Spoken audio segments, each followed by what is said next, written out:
Hey guys, so okay, welcome back to The Letter. Let's continue our late night break-in at BRC with Ash and Isabella. And it doesn't take long. Upon closer glance, despite the original owners shouldering the renovation costs, it'll be surprising if they've managed to break even on their Ermengarde Mansion. What with the additional expenses for the open house, the commission for their agents, and the other overhead fees. At one point, the negotiations to get it listed under BRC's name almost broke down too. Some disagreement about the listing price. The owners wanted to be rid of it as quickly as possible, while keeping the worth at a profitable level. BRC was insisting on a higher amount, double what their appraisers suggested. This, plus the rumor that their branch is closing? BRC Luxbourne really is in the red, and the sale of the mansion could have easily been a desperate move to keep the branch afloat. No wonder the final sale happened as fast as it did. Did you know about this? Oh, Ash, what happened to you, your big white box? No, they took it off our hands after I submitted the final documents for the sale. I didn't even know until I read this. I'm not sure if Rose did. I've only been given the key to the records room after she... Anyway, my point is, they've kept all the files from me. Rose was the one who compiled everything from our side. And even then, she was probably not aware of this. There's only so much they let us know. After that, they just told us to wait for our commission, and that the legal team would handle the rest. The rumors are true. Huh. Seems so. Sheesh, this place is just unlucky. Going bankrupt while the rest of this crap is happening. But this isn't what we're looking for. What we need is the who. The people aside from Isabella and Cooper involved in this business with the mansion, and the how they are now. We can't do much with the outside contractors. They won't be on file. The employee list, on the other hand. Even with 2 people working through the pile, the whole task still takes quite a while. It's a quarter of an hour later when we put down the papers with a sigh and move on to the clients upon Isabella's insistence. For that, the sign-in form from the open house comes in handy. Something that gives me a laugh when I spy the fake name I wrote in one of the sheets. Which one was it? Can't quite tell. Ashley? Why'd I even pick this name? It sounds so lame. I'm guessing it's Ashley. What name? Nothing important. Just focus on those papers you have. We need to finish this soon, before Seb suspects anything. She snatches the paper away before the thought of hiding it occurs to me. Not that there's much secret in it. Isabella found me that afternoon anyway, but still. Ash Lee? I've been careless that day, tailing Luke Wright without confirming where they were heading off to.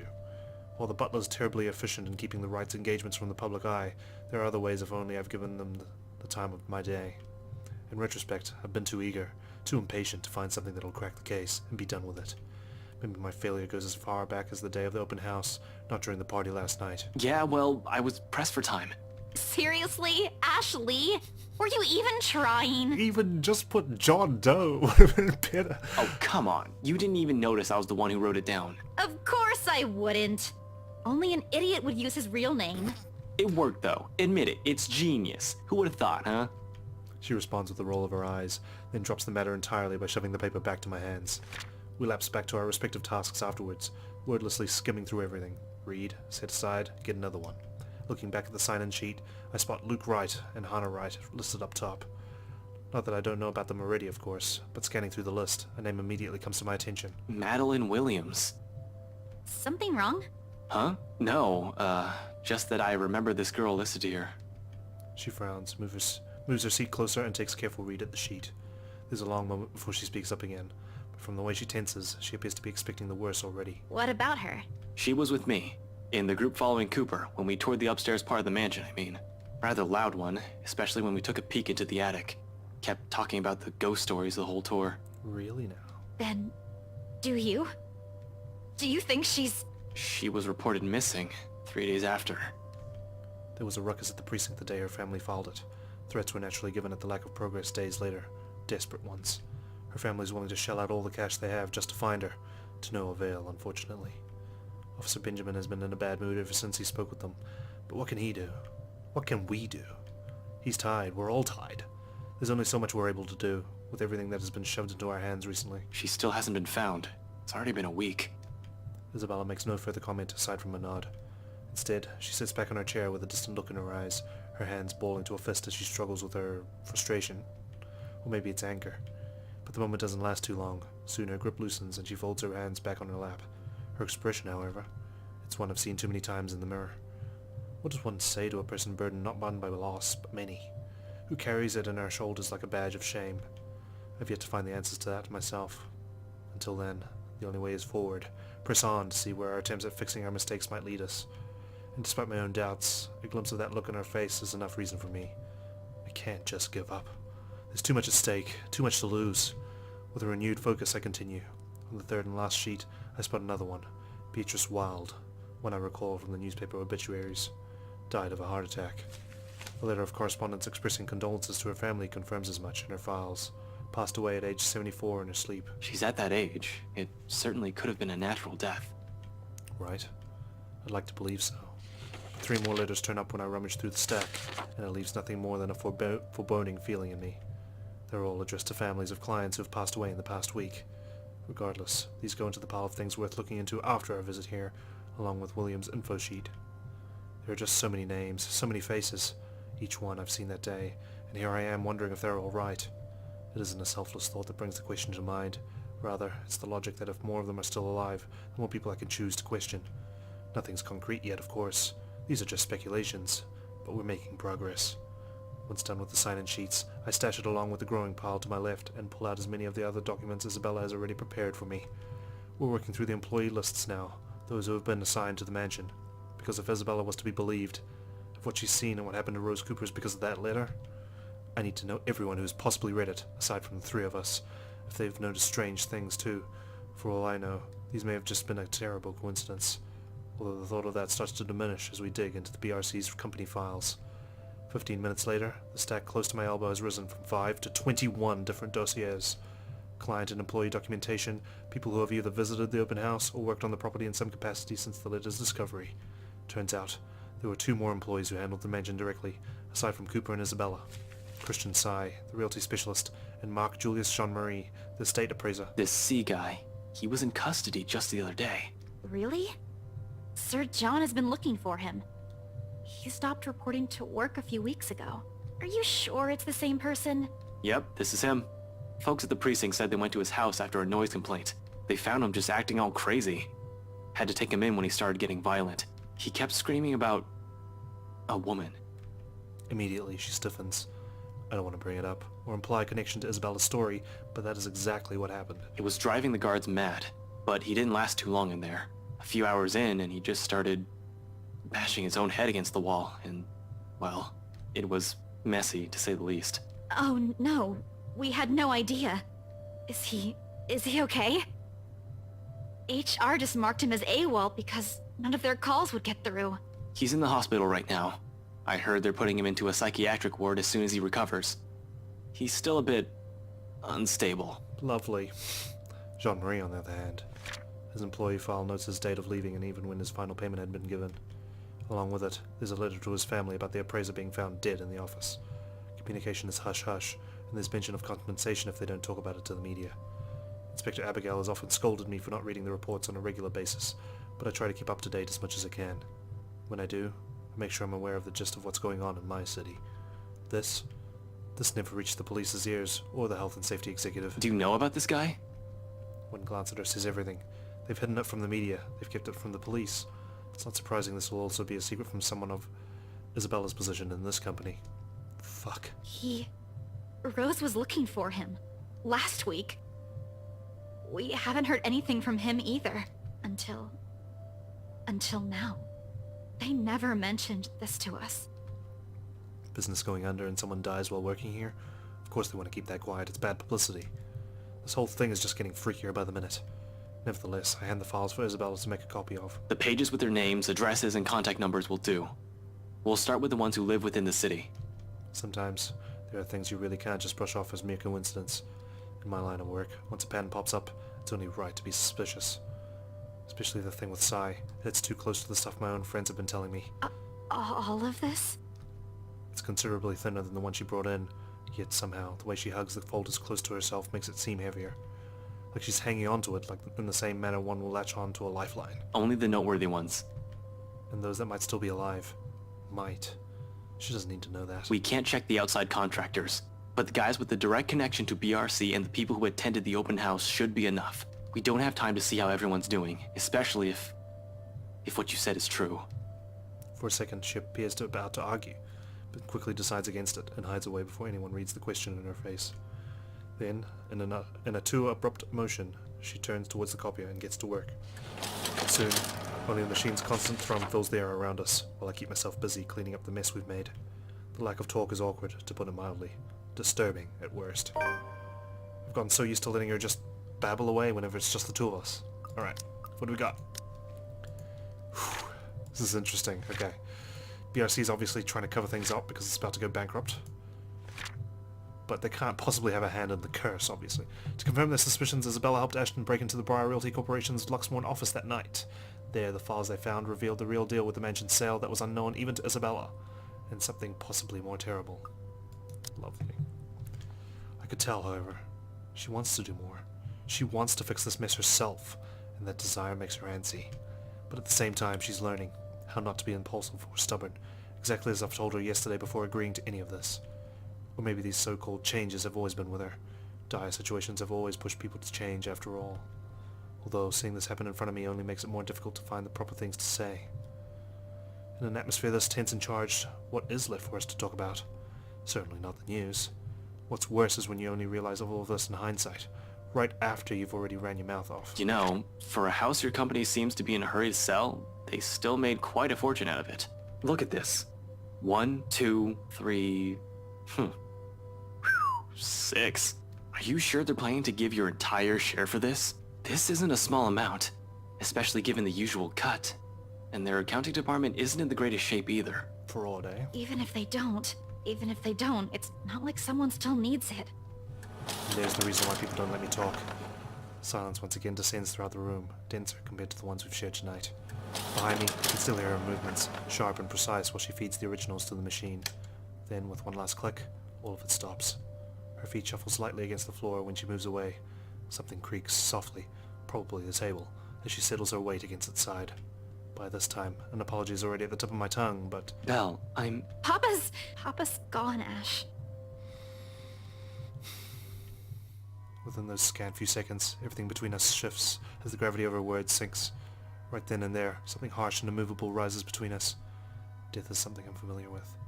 Almost 10 years in the police force, and it's impossible not to be acquainted with it. But this is different from those dead bodies we examined in forensics. A far cry from the victims we found on a bad investigation. Oh, I just want to hug Isabella right now, man. Those I could easily distance myself from. No emotional attachments, no need for pretenses. Yet somehow I still find myself grasping for things to tell her. Any words of comfort that'll dull the pain. Because even without looking at her, her grief feels palpable enough. Her pain, an immutable weight hanging over us. So gently, I offer. Tell me about him. when? Come on. Huh? When what? Come on, Ash, you can do this. Your dad. I mean, when did you find out? She doesn't answer. Not immediately, anyway. For a long moment, the hush simply stretches out before us, spanning across the seconds we let pass, while we both simply stand there waiting.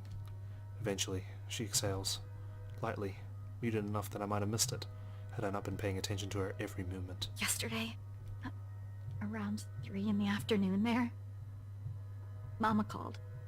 She told me he passed away in his sleep, and I guess I can take comfort in that, huh? But Papa wasn't in any pain when... She trails off, releases another ragged breath hidden underneath her chuckles. Each one's mirthless, heavy with nothing but sorrow. Then she falters into silence, and for all my attempts at lightening her burden, I'm suddenly at a loss. Reassurances could only do so much, when her only reason for staying here has suddenly been taken from her. A hope yanked from under her feet right after it was generously given. And without that, without the one person who pushes her to endure, all of the shit we're going through, she's going through, means nothing but a struggle. What does one say to a person fraying at the edges, slowly wearing thin and breaking? Are words even enough? What right do I have anyway? I can't give her anything, apart from lies that changed me as a person, and affections she may or may not even want for herself. Because no matter how easy she has wormed herself into our lives, how immutable her presence has become, her own heart will always yearn for something else. For home. Tell me about him. Huh? About what? Your dad. Tell me about him. Anything. Just talk. Say anything you want. Doesn't matter what it is. Let it out, man. I'll listen. Silence again, as if she's testing the weight of my question, for what purpose it is, For a reason even I can't say right now. After a while, though, she starts, reluctantly, her voice hitching, faltering and stumbling on each syllable as she chooses her words. A rough start, but soon it steadies. And along with it, to keep company, the stories from childhood and memories she's fond of. Or the tears. Oh, far out. I gotta keep these guys alive, man. Despite this, in spite of her grief choking her words off, the hurt closing her throat, and the sobs wrecking her lithe form, she continues, like the mere act of speaking is a relief in itself. A release. She tells me of her father, the very person who named her, how she looked up to him, how she was a bit of a tomboy growing up, in her attempts to imitate him, and how the man encouraged her to pursue what she really wanted, perhaps even the only thing she ever did for herself, having grown up not wanting anything more than food to put on their tables. He told me I don't have to listen to them. That I can do what I want. Every day, he'd wake up at 4, Ash. Because he'd earn more that way. And every time, every single time, he'd give them to me. Whatever extra he earned, he'd hand them all. So I'd have something to use for my paintings. And you know what? Back home, just a good tube of paint costs almost as much as what we spend for food the whole day. But he'd always set something aside. Told me he wanted to see my paintings in a museum one day. That's a good father, man. She pours all of it out, every little thing she loved and admired about him. Like this, it's easy to see why she's gone to such great lengths for him, why she abandoned her dreams, why she went against his wishes, just to grant him another chance at life. Others will say it's her warmth that draws people to her, or her cheer. Neither are wrong, but neither is the whole truth to her either, because those who have never bothered to look beyond the surface will never see it. See her. See someone earnest, someone who has always meant well, despite her underlying stubbornness. This is how she loves. Warm, steadfast, unflinching. You never meet many people like her, not in my line of work, not with the kind of people I've had to deal with.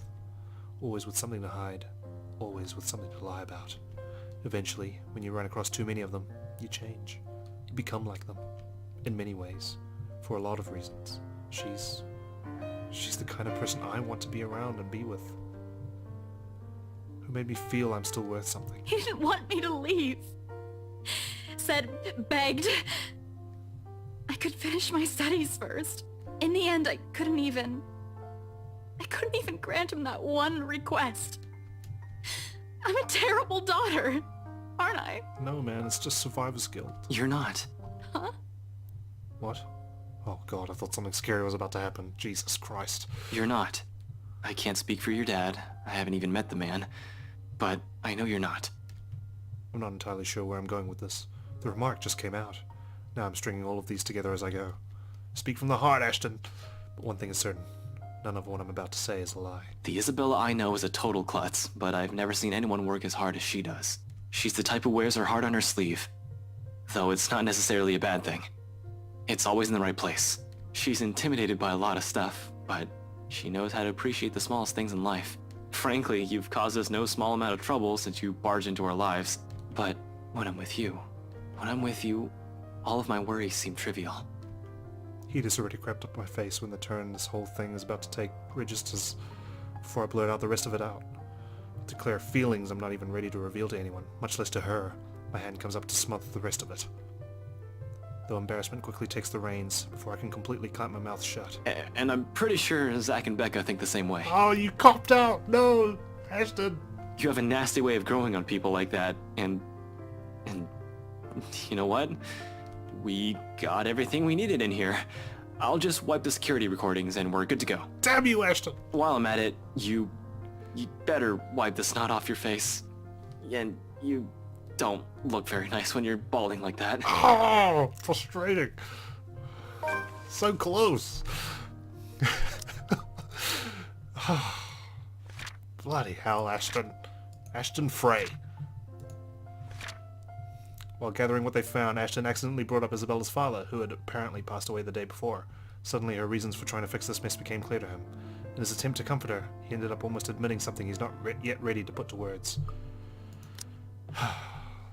Hastily I gather everything. The personnel files, client documents, sale agreements, and contracts. Anything my hands could reach. In record time, all of it has been stacked into a neat pile, ready for storage. I'm heading for the records room not a few seconds later. Wherever that is. It should be an easy find, unless this place is a maze of some sort, which I highly doubt. Still beats staying here and seeing the look on her face. Crap. Really, her anger's still bearable. I can take that, including the glow she sends my way. So, yeah, I'll go get the security videos and put these back where you pulled them from. Man, these are heavy, you know? Ash, it's just paper. You don't even know where I... Oh, no, I can handle this. Easy as pie. And, yeah, security cams, tapes, videos, cams. Oh, God. Yeah, I'm off. Her rejection at this point? Maybe. Maybe not yet. Getting the files back to BRC's archive room is a cinch. With the documents back in their proper places, I lock the door behind me, tugging it twice just to make sure. Now, onto the next order of business.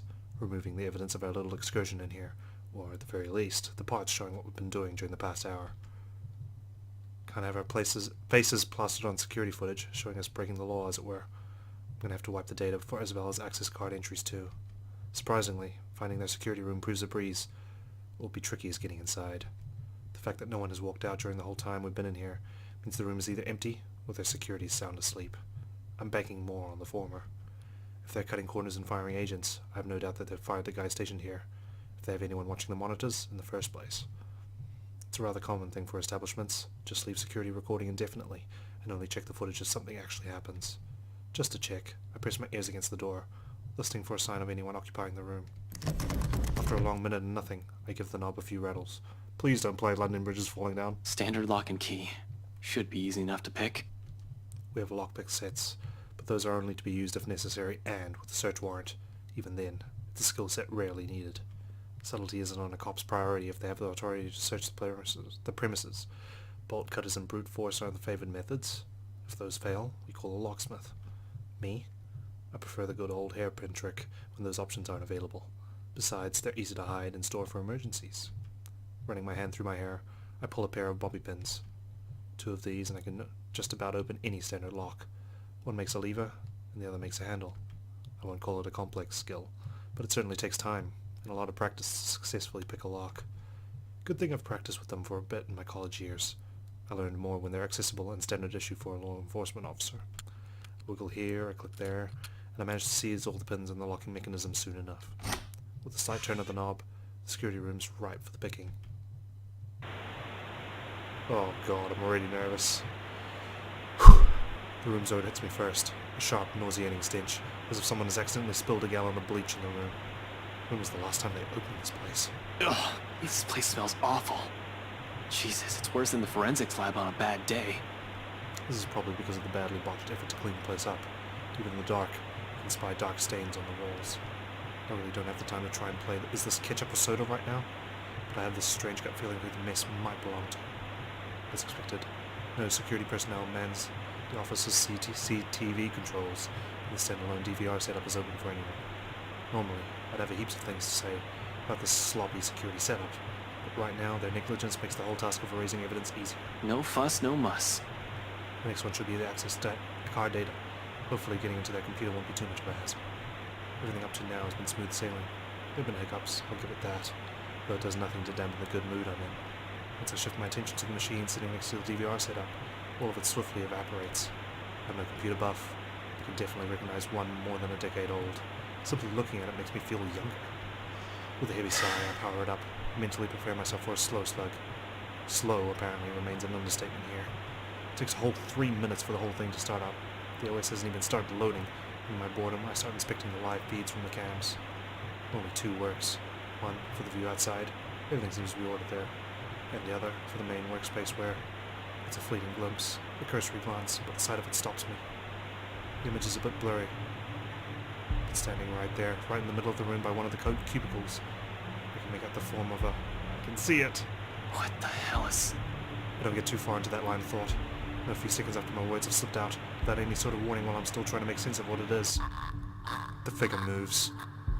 A moment of paralysis hits me when she stops right in front of the camera. Like a damn rookie, I go still in the face of danger. I definitely haven't been trained to handle the supernatural. And this one is. And this is one, isn't it? And, oh fuck. Her eyes bore into me, the malice in them, piercing. Even beyond the screen, it's enough to make me go numb. only the mug crashing to the floor when my hand accidentally takes a swipe at it, snaps me out of the trance, reminding me that I'm not the only one here. Isabella. It seems she hasn't noticed anything. Am I the only one seeing this? In any case, whatever's happening, I have to get her out. Gathering my wits, I quickly reach for my phone. It takes but all 2 seconds before she answers, but there's no time for relief. Ashton, did you really have to call? We're practically on the same floor. Get out of there. What? Why are you... Out. Get out. I'll meet you in the elevator. You're creeping me out, Ash. Just get yourself out of that place, now! Without a second thought, I back away from the controls, from the room, ready to be done with this place. Before my foot even moves, she disappears. Son of a... Holy shit! Fucking God! Instinct instantly takes over and my hand quickly reaches for the gun at my side, only to meet empty air. A mistake that cost me a few precious seconds while the paperwork I brought with me threatens to scatter everywhere at the same time. Gathering everything and myself once more, with no weapon to protect myself, my sense of self-preservation kicks in next, and I lunge towards the door. I sprint across the office without daring to look back. Isabella's already waiting in front of the elevators by the time I make it out of their office.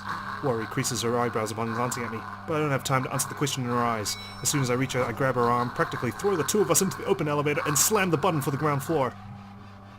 A sigh of relief escapes from me when the elevator starts its descent. The clicking noise fades off into the distance. Beside me, Isabella shifts, moving the stack of papers under her arm while she takes in my appearance. Concerns in her eyes, that all I offer her is a small gesture of my hand, while I attempt to compose myself. Yes, let me compose myself. It just suddenly appears. It's... oh God. Breathe. In. Out. Why are we in such a hurry? We need to get out of this place. Did you get everything? Yeah, it's all here. But really, you don't look too good. What's wrong, Ash? I'll be fine. I was in the security room. From the monitors, there was a fucking... The rest of what I'm about to say dies on my tongue when the elevator stops and the doors open too. There's a moment's pause while we both take in our surroundings. Confusion's understandably there. Oh, come on! They should just replace this whole thing! This is not a coincidence, is it? No, I'm quite sure I pressed for the ground floor. Right.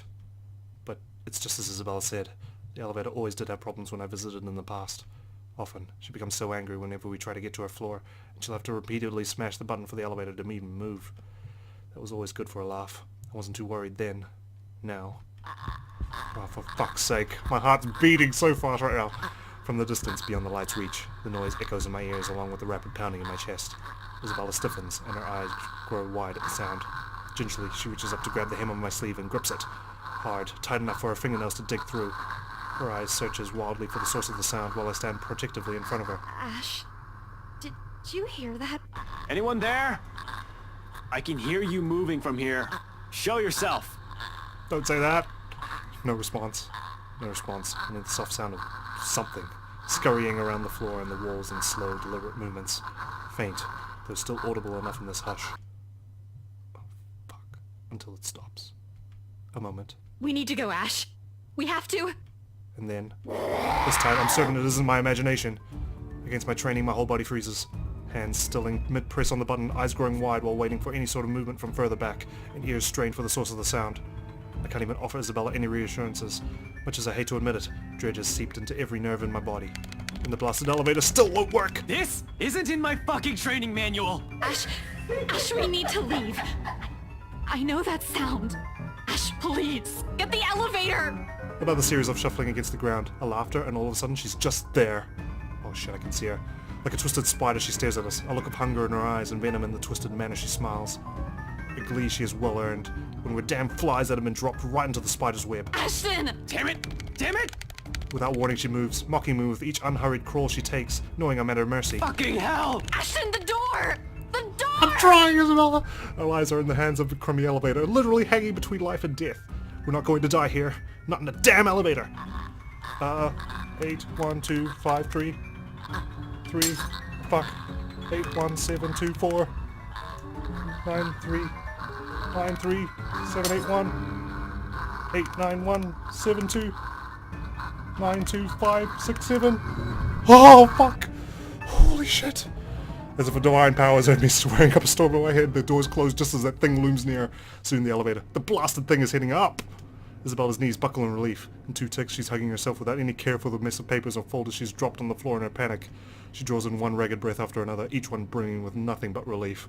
Me too, Isabella. Me fucking too.